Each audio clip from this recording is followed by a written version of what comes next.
भगवते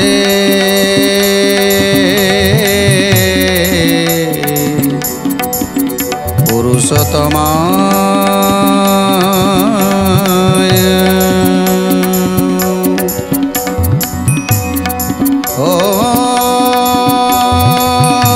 ओम नमो भगवते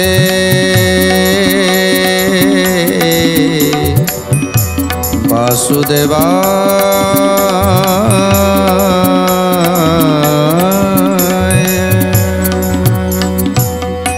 जेतले माँ लक्ष्मी आज प्रभु को कहउचंती हे मायाधर आपणकर माया को किए बा बुझिबो।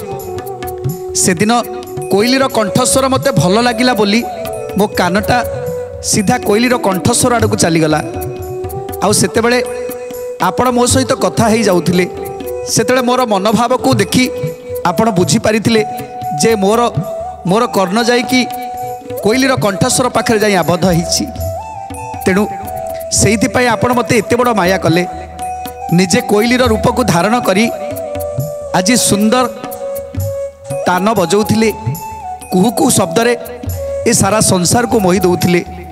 मु जानि नथिली जे जो कोइली एते सुंदर राबुछि जो कोइली एते सुंदर भाव रे गान करुछि जो कोइली समस्त मन को मोहि दउछि से कोइली आउ केही नहति से आपण बोली मु केमिति जानि पारिलिनी प्रभु केमिति मायाधरंकर माया को मु जानि पारिलिनी। कोइली के आनी मो निज पाखरे मु ताकू गेल करुथिली सेतेले मु जानि पारिथिली जेमिति ए कोइली मोर अति निजर अति आपणार। तेणु हे प्रभु मायाधर जदि आपण कोइली रूप हे नारायण वैकुंठ रे विराजमान करिसंती मते केवल एतिकी एतिकी बर दियंतु प्रभु जेमिति जो जगार आपण नारायण वैकुंठ स्थान रे जोटी आपण माने आपण विराजमान करिसंती ये क्षेत्र कोइली वैकुंठ नाम रे परिचित हेइथाउ एतिकी मागुनी प्रभु।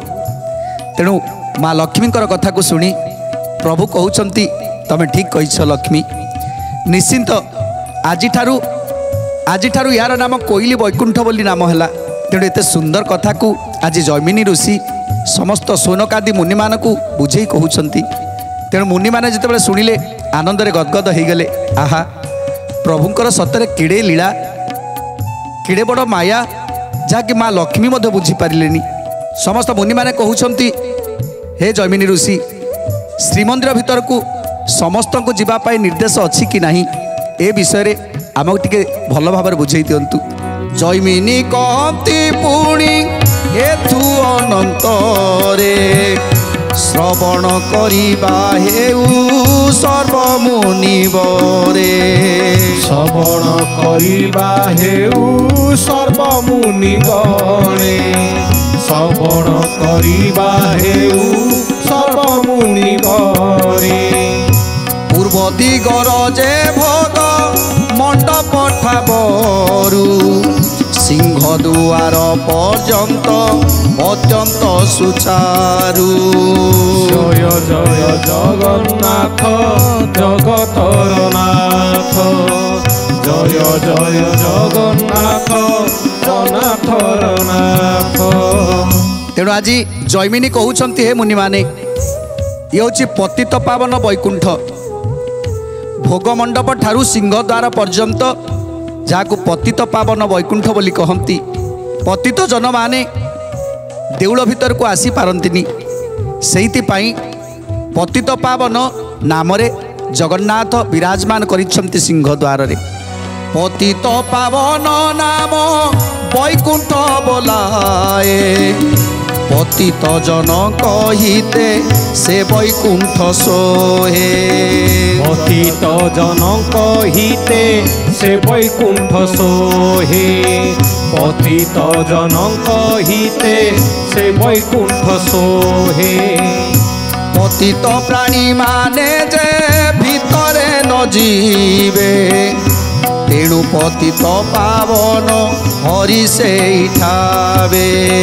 ତେଣୁ ପତିତ ପାବନ ହରି ସେଇଠାରେ। ତେଣୁ ପତିତ ପାବନ ହରି ସେଇଠାରେ। ତେଣୁ ଜୈମିନୀ ଋଷି ଆଜି ସମସ୍ତଙ୍କୁ କହୁଛନ୍ତି, ସମସ୍ତ ମୁନିମାନଙ୍କୁ କହୁଛନ୍ତି ଯେ ସମସ୍ତଙ୍କ ପାଇଁ ଦ୍ୱାର ଖୋଲା ଅଛି, ହେଲେ ପତିତ ଜନ ମାନେ ଯେଉଁମାନେ ପାତକୀ ମାନେ ସେମାନେ କେବେ ଭିତରକୁ ଆସିପାରିବେନି। ପାତକୀ ମାନେ ଭିତରକୁ ଆସିପାରିବେନି। ସେଇଥିପାଇଁ ସେମାନଙ୍କ ପାଇଁ ସ୍ୱତନ୍ତ୍ର ମହାପ୍ରଭୁ ଦର୍ଶନ ଦେବା ପାଇଁ ଆଜି ପତିତ ପାବନ ରୂପରେ ସିଂହଦ୍ୱାରରେ ବିରାଜମାନ କରିଛନ୍ତି। ପତିତ ପ୍ରାଣୀ ମାନଙ୍କୁ ନିସ୍ତାରିବା ଛଳେ ପତିତ ପାବନ ବାନା ନୀଳଚକ୍ର ତଳେ। ପତିତ ପାବନ ବାନା ନୀଳଚକ୍ର ତଳେ। ପତିତ ପାବନ ବାନା ନୀଳଚକ୍ର ତଳେ। ସିଂହଦ୍ୱାର ଠାରୁ ବେଲେ ସ୍ୱରଙ୍କ ପର୍ଯ୍ୟନ୍ତେ ଲୀଳା ବୈକୁଣ୍ଠ ବଲିଣ ନାମ ବହେ ନିତେ। ଜୟ ଜୟ ଜଗନ୍ନାଥ ଜଗତର ନାଥ। ଜୟ ଜୟ ଜଗନ୍ନାଥ ଅନାଥର ନାଥ। ସିଂହଦ୍ୱାର ଠାରୁ ବେଲେଶ୍ୱର ପର୍ଯ୍ୟନ୍ତ ଯାହାକୁ ଲୀଳା ବୈକୁଣ୍ଠ ବୋଲି କହିଥାନ୍ତି। ତେଣୁ ଏହି ଲୀଳା ବୈକୁଣ୍ଠରେ ପ୍ରଭୁ ଲୀଳା କରୁଥାନ୍ତି। ତେଣୁ ସେଠାରେ ନୃସିଂହ ନୀଳକଣ୍ଠେଶ୍ୱର ଦ୍ୱାରୀ ଭାବେ ରହିଥାନ୍ତି। ଅନାଦି କାଳରୁ ଶ୍ରୀ ନୃସିଂହ ନୀଳକଣ୍ଠେଶ୍ୱର ବିରାଜମାନ କରିଛନ୍ତି ଦ୍ୱାରୀ ଭାବରେ। ସେ ହେଉଛି ଲୀଳା ବୈକୁଣ୍ଠ। ନାନା ଲୀଳା ଯାତ୍ରା ମାନ ହୁଏ ସେହି ସ୍ଥାନେ ଲୀଳା ବୈକୁଣ୍ଠ ନାମ ତେଣୁ ସେ ବିଧାନେ। ଲୀଳା ବୈକୁଣ୍ଠ ନାମ ତେଣୁ ସେ ବିଧାନେ। ଲୀଳା ବୈକୁଣ୍ଠ ନାମ ତେଣୁ ସେ ବିଧାନେ। ଇନ୍ଦ୍ର ଆଣି ସ୍ୱର୍ଗ ଯମୁ ନାକୁ ଯେ ରଖିଲା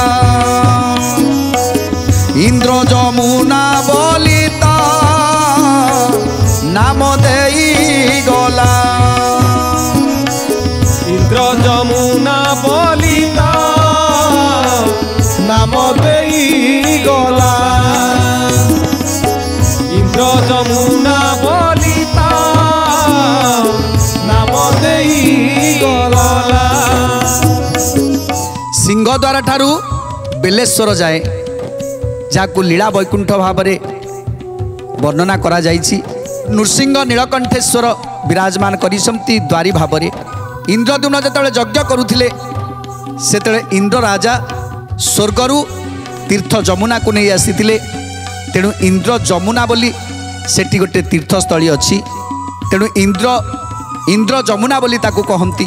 ଇନ୍ଦ୍ରଦ୍ୟୁମ୍ନ ମହାରାଜାର ଯେ କେତେ ଗାଈ ସେଠା ବରେ ପାଦ ପଦ୍ମେ କଷ୍ଟ ହୋଇଥାଇ। ଜୟ ଜୟ ଜଗନ୍ନାଥ ଜଗତର ନାଥ। ଜୟ ଜୟ ଜଗନ୍ନାଥ ଅନାଥର ନାଥ। ଯଜ୍ଞ କାଳେ ସେ ଗାଈ ମାନଙ୍କୁ ଦେଇ ଦାନ ଗୁଣ୍ଡିଚା ଦ୍ୱାର ଆଦରେ ଥିଲା କୁଞ୍ଜବନ। ଜୟ ଜୟ ଜଗନ୍ନାଥ ଜଗତର ନାଥ। ଜୟ ଜୟ ଜଗନ୍ନାଥ ଅନାଥର ନାଥ। ଏବେ ସେ ଗୁଣ୍ଡିଚା ଦ୍ୱାର ଯଜ୍ଞ ବେଦୀ ନାମେ ବିଖ୍ୟାତ ହୋଇଛି ଜାଣ ଶ୍ରୀକ୍ଷେତ୍ର ଧାମେ। ବିଖ୍ୟାତ ହୋଇଛି ଜାଣ ଶ୍ରୀକ୍ଷେତ୍ର ନାମେ। ବିଖ୍ୟାତ ହୋଇଛି ଜାଣ ଶ୍ରୀକ୍ଷେତ୍ର ନାମେ। ଯେଉଁଠି ଶ୍ରୀ ଗୁଣ୍ଡିଚା କ୍ଷେତ୍ର ଯାହାକୁ ଏବେ ଯଜ୍ଞ ବେଦୀ ବୋଲି କୁହାଯାଉଛି। ଯେଉଁଠି ରାଜା ଇନ୍ଦ୍ରଦ୍ୟୁମ୍ନ ଅଶ୍ୱମେଧ ଯାଗ କରିଥିଲେ। ଯେଉଁଠି ରାଜା ଇନ୍ଦ୍ରଦ୍ୟୁମ୍ନ ସହସ୍ରେକ ଅଶ୍ୱମେଧ ଯାଗ କରିଥିଲେ। आउ से यज्ञ सेठी कोटी कोटी गाई माने से ठाबर रखी से गाईंकर पादरे से जमी पुण्य क्षेत्र पलटि जाइथिला। तेणु ये हूँ से क्षेत्र जहाँ को लीला वैकुंठ बोली कहउछंती। से गुंडीचा नगर को यज्ञ वेदी बोली कहुच्छी। सेतेबेले जेतेबेले इंद्रदुम्न राजा सेठी यज्ञ करुथिले, सहस्रेक अश्वमेध यज्ञ कले, सेठी कोटी कोटी गाई मानक दान देले, कोटी कोटी गाई मानक दान देइथिले। तेणु सी एमिति एक क्षेत्र जहाँकि ताको लीला वैकुंठ भाव में परिचित करिसंती। सेठी ब्रह्मा आदि देवगण माने समस्त से जगह को आसीथिले। यज्ञ वेदी नाम ताकू देइथिले, समस्त देवता माने मिलिमिशि देइथिले नाम तार यज्ञ वेदी। यज्ञ वेदी नाम ताकू देई गले धाता, आदरु गुंडीचा नाम विदित सर्वथा। जय जय जगन्नाथ जगतर नाथ,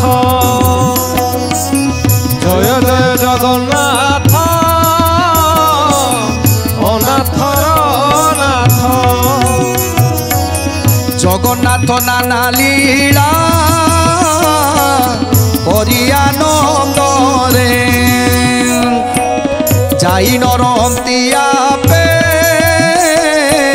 से कुंज गृहरे।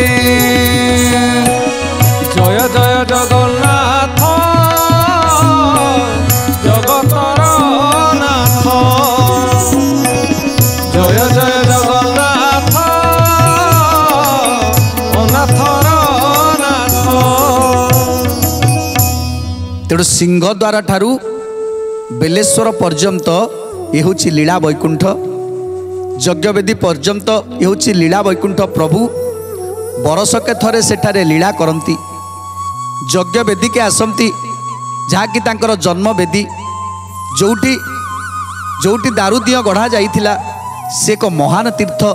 जो तीर्थरे थरे से धूलिकी नहीं मुंडरे मारिदेले जन्म जन्मर पाप चली जाए।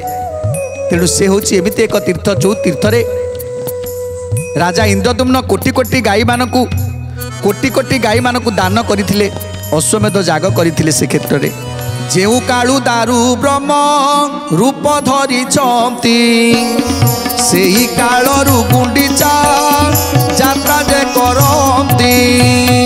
जय जय जगन्नाथ जगतर नाथ, जय जय जगन्नाथ अनाथर नाथ। केते जुग एही परी गलाणी तबीती, केते दारू ब्रह्म रूप हेलेनी श्रीपति।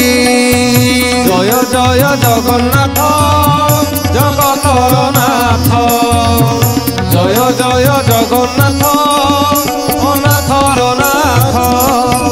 जेबेठारू सी यज्ञ वेदी रे प्रभुंकर सी दारू गढ़ा सरीची, सेबेठारू आरंभ हो जाइछि प्रभुंकर लीला। श्रीमंदिर आसबे गुंडीचा नवर, आ गुंडीचारे नवदिन व्यापी लीला खेला करी पुणी बाहुड़ी जाती श्रीमंदिर को। तेणु ये हूँ केते जुगरू ए प्रथा रही आसी। गुंडीचा जात्रार प्रथा केबेठारू रही आसी, जहाँ को जैमिनी मुनि कहउछंती। तेणु यही समय केते दारू मूर्ति गढ़ा सरिलेनी, केते केते जुग गलानी। ए क्षेत्र से महान जोटी प्रत्येक दिन देवता माने आसती, आउ से प्रभुंकर लीला क्षेत्र रे से लीला वैकुंठ रे टिके पाद दे चली जाती श्रीमंदिर को। आउ श्रीमंदिर रे प्रभुंकर दर्शन करी निज स्थान को जाती। बलि राजा जही कले गुंडीचा दर्शन, से ही स्थान टी बोलाए बलि गंडी नाम। जय जय जगन्नाथ जगतर नाथ, जय जय जगन्नाथ नाथर नाथ। नीलाद्रि लीला वैकुंठ सबु तम, हेमंते नव वैकुंठ श्री पुरुषोत्तम। जय जय जगन्नाथ जगतर नाथ, जय जय जगन्नाथ नाथर नाथ। वैकुंठ मानके श्रेष्ठ अष्ट वैकुंठ, तहु श्री नील सुंदर वैकुंठ श्रेष्ठ महालक्ष्मी पद्म पुष्प बिड़िए घेनीण नील सुंदर वैकुंठ परंती जान जय जय जगन्नाथ जगतर नाथ जय जय जगन्नाथ नाथर नाथ। तेणु श्री पुरुषोत्तम क्षेत्र में नव वैकुंठ विराजमान नव वैकुंठ भितर श्रेष्ठ होछि अष्ट वैकुंठ आउ एक वैकुंठ नील सुंदर वैकुंठ। तेणु ये जो नील सुंदर वैकुंठ से नील सुंदर वैकुंठ को माँ प्रतिदिन माँ महालक्ष्मी पद्मगुच्छ करी से सबको पहरू था नील वैकुंठ को निजे पहरू था माँ महालक्ष्मी जहाँ से नील वैकुंठ कहती आउ सी जिते माँ लक्ष्मी पद्मगुच्छ भितर पहरू था सेतेबेले नाना प्रकार सुगंध मध्य सृष्टि होता है सेठी नील सुंदर वैकुंठ पहरती जान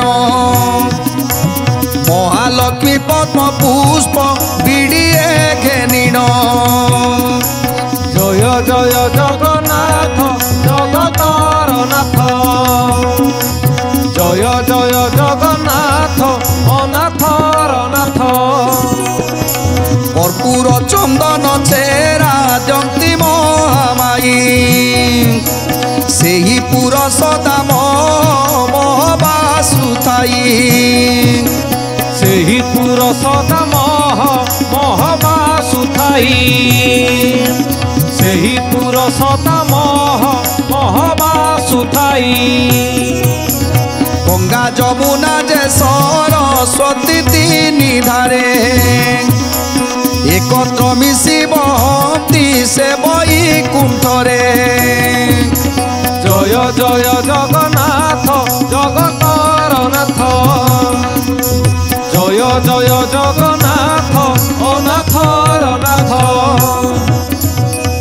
उत्तर सिंधु तटरे आउ एक वैकुंठ अच्छी जार नाम होछि श्री नीलसुंदर वैकुंठ। तेणु ए नीलसुंदर वैकुंठर वर्णना आज करी सुंदर भाव में जैमिनी ऋषि समस्त मुनि मानक बुझे दौरान जे उत्तर महोदधि तटरे गंगा जमुना सरस्वती ए तीन नदींकर ए तीन तीर्थंकर मिलन होइछि से उत्तर सिंधु तटरे जोटिकी नील सुंदर वैकुंठ बोली कही थांती।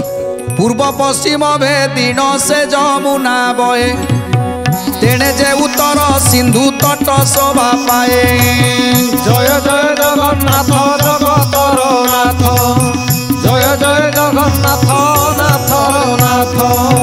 पश्चिम को भेदी जमुना जे जाए बही सागर नीरे संभाए लहड़ी खेलाई पूर्व दिग भेदी बड़ी कंटी ठाकु धने बाकी मुहाण रे मिशी संभाए सागरे जय जय जगन्नाथ जगतर नाथ जय जय जगन्नाथ नाथर नाथ। समुद्र त्रिवेणी बेढ़ी बहे चौपाश मते श्री जगन्नाथ गुपतरा हस सदा काले पूर्ण पुरी पुणी से हटई सर्वदा श्रीपाद पद्म रजे पड़े जई जय जय जगन्नाथ जगतर नाथ जय जय जगन्नाथ नाथर नाथ। कहीं न देखा न शुणा ए विधान जही कैबल्य हे उछि पाद धूली जान जेबन ठावरे अष्ट शंभु हेले शुणी सर्वांग बड़ी रे जेऊ पाद पद्म धूली जय जय जगन्नाथ जगतर नाथ जय जय जगन्नाथ नाथर नाथ। ये मते श्री वैकुंठ नीलाद्रि महात्म्य सकल शास्त्र पुराणे वर्णन उत्तम सामवेद बाणी जे अपूर्व महिमा के कही पारिब नित्य वैकुंठर सीमा जय जय जगन्नाथ जगतर नाथ जय जय जगन्नाथ नाथर नाथ।